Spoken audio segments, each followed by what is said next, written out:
Hello Walton County, this is Kevin Littlewood, Chairman's Report, Channel 16, Walton Entertainment. Today I want to talk to you a little bit about, some of you may or may not know that I am the second Vice President for Association of County Commissioners of Georgia.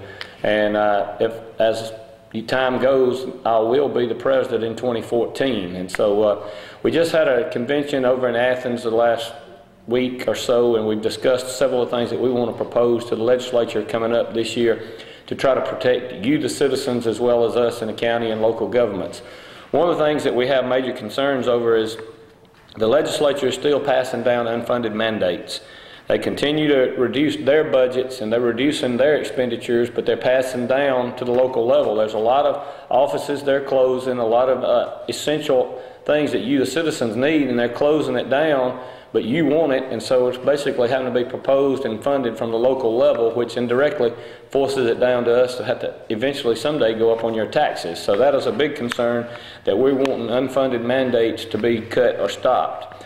Also, subdivision land and plats, when you're having trouble doing that, eliminate loopholes that allow plats and subdivisions of land to be filed, recorded with Superior Court without first getting county or city approval.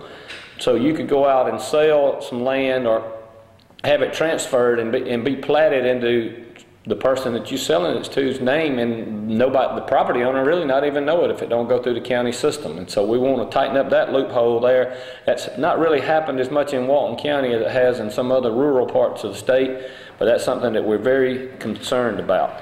Redirected fees. We want to pursue legislation to halt the redirection of fees from statutory design purposes to the state general fund. Scrap tire grant. Every time you go buy a set of tires, you pay $2 a piece to have them took off.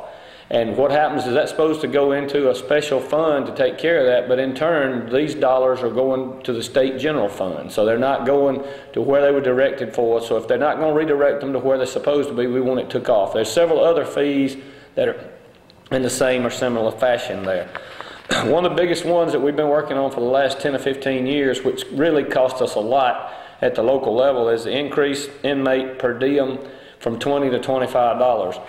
We have a bunch of state prisoners in our jails, in the county jails all across Georgia, and the state pays us $20 a piece, and it costs anywhere from $35 to $40 a day, and all we're doing is asking for $25.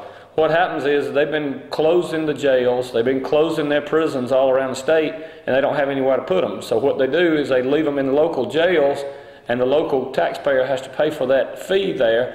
And we have been trying to get the state to either build more jails or increase our compensation, try to cut our losses. That's a big hit for us, the taxpayers at the local level.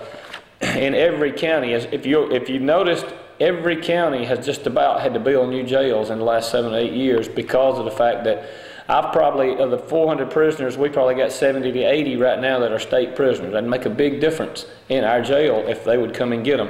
And Sheriff Chapman does a great job of getting them out. He talks really good with Secretary of State Brian Kemp and Lieutenant Governor Casey Cagle, and they have been able to work in and out of getting our prisoners, but it's still a backlog on our system.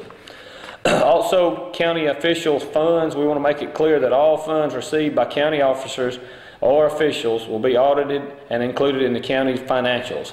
Across the state of Georgia, there are several old type funds that were created in the 50s and 60s that some constitutional officers as well as elected officials are still receiving funds that you, the citizen, don't know that much about. You pay cash to get something, and then it don't have to be audited, and it sometimes can actually be took care of and not audited and shown on the books in the county system. So that's just a few of the things that I want to talk to you about. We are working to try to eliminate. It does look good from the federal level and the state level when they say they're cutting their budgets or when things like that, they're cutting.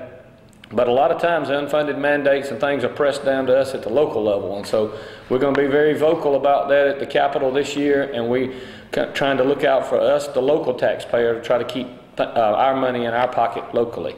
If you have any questions or concerns, please give me a call at 770-267-1316. Thank you.